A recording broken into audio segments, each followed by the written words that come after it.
ಜ್ಞಾನೋಕ್ತಿಗಳ ಗ್ರಂಥದಿಂದ ಇಂದಿನ ಮೊದಲನೆಯ ವಾಚನ. ಅಧ್ಯಾಯ 3, ವಚನಗಳು 27-34. ನಿನ್ನ ಕೈಲಾದಾಗ ಉಪಕಾರ ಮಾಡು, ಕೇಳುವವರಿಗೆ ಅದನ್ನು ನಿರಾಕರಿಸಬೇಡ. ನೆರೆಯವನಿಗೆ ನೀಡಲು ಇದೀಗಲೇ ನಿನ್ನಲ್ಲಿರುವಾಗ ಹೋಗಿ ಬಾ, ನಾಳೆ ಕೊಡುತ್ತೇನೆ ಎನ್ನಬೇಡ. ಕೇಡನ್ನು ಬಗೆಯಬೇಡ ನೆರೆಯವನಿಗೆ, ಪಕ್ಕದಲ್ಲೇ ನಂಬಿಕೆಯಿಂದ ವಾಸಿಸುವವನಿಗೆ. ನಿನಗೆ ಕೇಡು ಮಾಡಿದವನ ಸಂಗಡ ಕಾರಣವಿಲ್ಲದೆ ಜಗಳವಾಡಬೇಡ.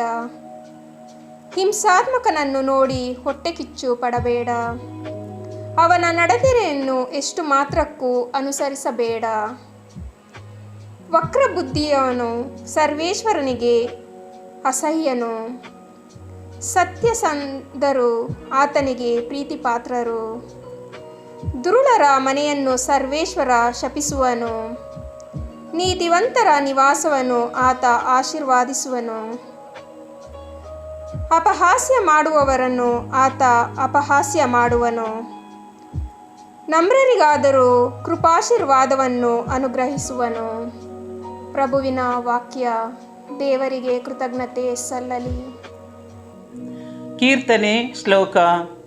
ಅರ್ಹನಾರು ಪ್ರಭು ನಿನ್ನ ಪವಿತ್ರ ಶಿಖರದಲ್ಲಿ ವಾಸವಾಗಿರಲು.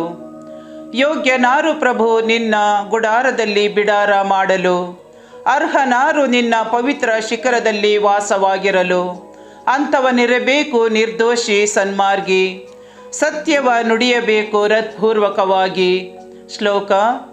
ಅರ್ಹನಾರು ಪ್ರಭು ನಿನ್ನ ಪವಿತ್ರ ಶಿಖರದಲ್ಲಿ ವಾಸವಾಗಿರಲು. ಚಾಡಿಯನ್ನು ಹೇಳನು, ಕೇಡನು ಮಾಡನನ್ಯರಿಗೆ. ಗುರಿ ಮಾಡನವನು ನೆರೆ ಹೊರೆಯವರನ್ನು ನಿಂದೆಗೆ. ಭ್ರಷ್ಟರನ್ನು ಧಿಕ್ಕರಿಸುವನು, ಭಕ್ತರನ್ನು ಗೌರವಿಸುವನು.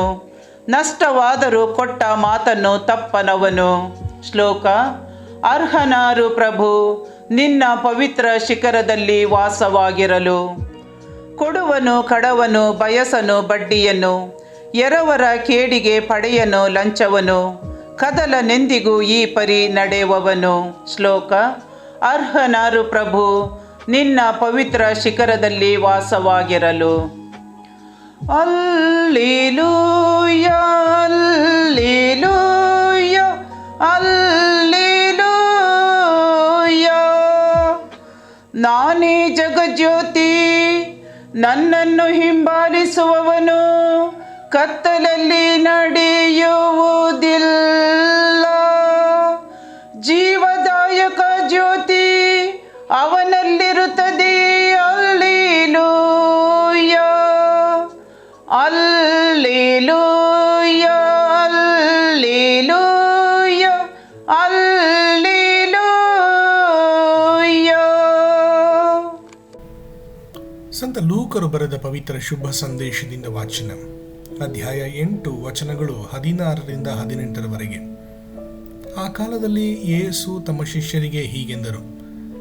ದೀಪವನ್ನು ಹಚ್ಚಿ ಯಾರೂ ಅದನ್ನು ಪಾತ್ರೆಯಿಂದ ಮುಚ್ಚಿಡುವುದಿಲ್ಲ, ಮಂಚದ ಕೆಳಗೆ ಬಚ್ಚಿಡುವುದಿಲ್ಲ. ಮನೆಯೊಳಕ್ಕೆ ಬರುವವರಿಗೆ ಬೆಳಕು ಕಾಣಿಸುವಂತೆ ಅದನ್ನು ದೀಪಸ್ತಂಭದ ಮೇಲೆ ಇಡುತ್ತಾರೆ. ಬಟ್ಟ ಬಯಲಾಗದ ಮುಚ್ಚುಮರೆ ಇಲ್ಲ, ಬೆಳಕಿಗೆ ಬಾರದ ಹಾಗೂ ರಟ್ಟಾಗದ ಗುಟ್ಟಿಲ್ಲ. ಆದ್ದರಿಂದ ನೀವು ಕಿವಿ ಕೊಡುವಾಗ ಎಚ್ಚರಿಕೆಯಿಂದಿರಿ, ಏಕೆಂದರೆ ಉಳ್ಳವನಿಗೆ ಇನ್ನೂ ಹೆಚ್ಚಾಗಿ ಕೊಡಲಾಗುತ್ತದೆ, ಇಲ್ಲದವನಿಂದ ತನಗಿದೆ ಎಂದುಕೊಳ್ಳುವ ಕಿಂಚಿತ್ತನ್ನು ಕಸಿದುಕೊಳ್ಳಲಾಗುತ್ತದೆ. ಪ್ರಭುವಿನ ಶುಭ ಸಂದೇಶ. ಕ್ರಿಸ್ತರೇ ನಿಮಗೆ ಸ್ತುತಿ ಸಲ್ಲಲಿ.